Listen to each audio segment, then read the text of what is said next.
Kepentingan bahasa Melayu sebagai ejen perpaduan kaum adalah bahasa Melayu melambangkan identiti kita sebagai rakyat Malaysia yang sejati.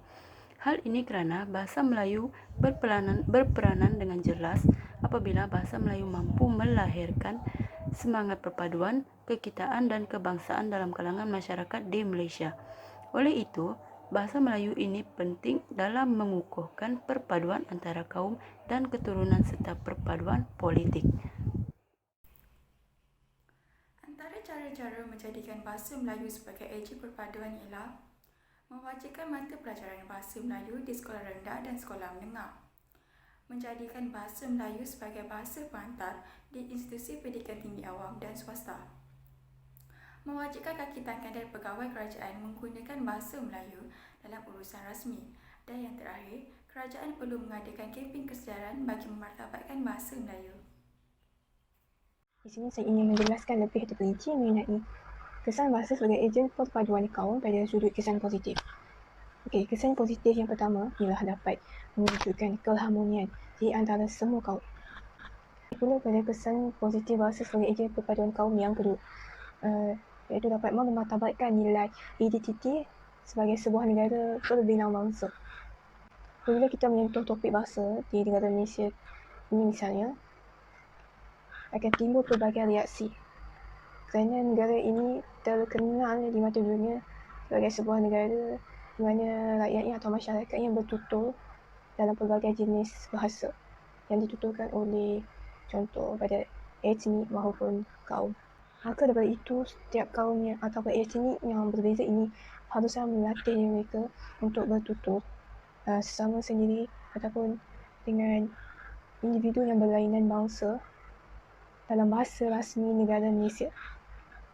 Ini dapat menunjukkan nilai identiti negara dalam diri masing-masing. Ini juga dapat memartabatkan bahasa negara Malaysia di mata dunia secara keseluruhannya, atau lebih mudah untuk mengangkat darjat bahasa Melayu di mata dunia secara amnya. Sekiranya bahasa Melayu tidak dimartabatkan, banyak kesan negatif yang akan muncul di negara Malaysia ini. Impak yang pertama ialah menjejaskan pembelajaran di peringkat sekolah. Pembelajaran mereka terjejas melalui munculnya bahasa rojak dan bahasa singkatan.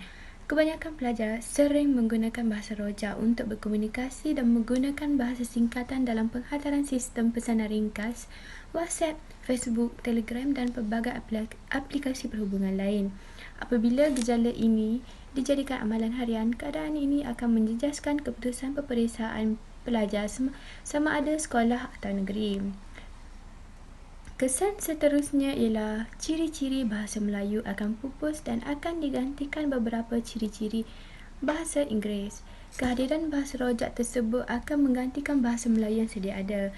Penggunaan bahasa rojak merupakan tamparan kepada identiti dan kewibawaan bahasa Melayu. Bahasa Melayu akan mundur ke belakang dan akan pupuslah bahasa ibunda nanti. Kesan negatif yang terakhir ialah persepsi buruk masyarakat luar terhadap pencemaran bahasa Melayu. Persepsi buruk muncul melalui pelajar atau pelancong luar yang mempelajari bahasa Melayu. Mereka akan mempersoalkan mengapa bahasa yang mereka pelajari tidak sama dengan bahasa yang dituturkan oleh penduduk setempat. Oleh itu, rakyat asing ini akan meninggalkan tanggapan buruk terhadap bahasa Melayu. Tanggapan buruk ini akan diceritakan mereka kepada kawan-kawan atau saudara yang berada di negara masing-masing. Kesimpulannya, bahasa Melayu adalah bahasa kebangsaan yang sangat bernilai kerana bukan sahaja ianya menjadi alat untuk mendapat ilmu secara lebih baik oleh rakyat Malaysia, tetapi juga adalah senjata yang sangat berkesan untuk menyatupadukan rakyat Malaysia. Bahasa Melayu adalah bahasa yang paling tepat untuk digunakan sebagai bahasa pengantar kepada semua kaum yang berada di Malaysia. Penggunaan bahasa Melayu juga perlu dipertimbangkan penggunaannya agar menjadi amalan masyarakat berinteraksi dan berhubung menggunakan bahasa Melayu yang tidak bercampur aduk.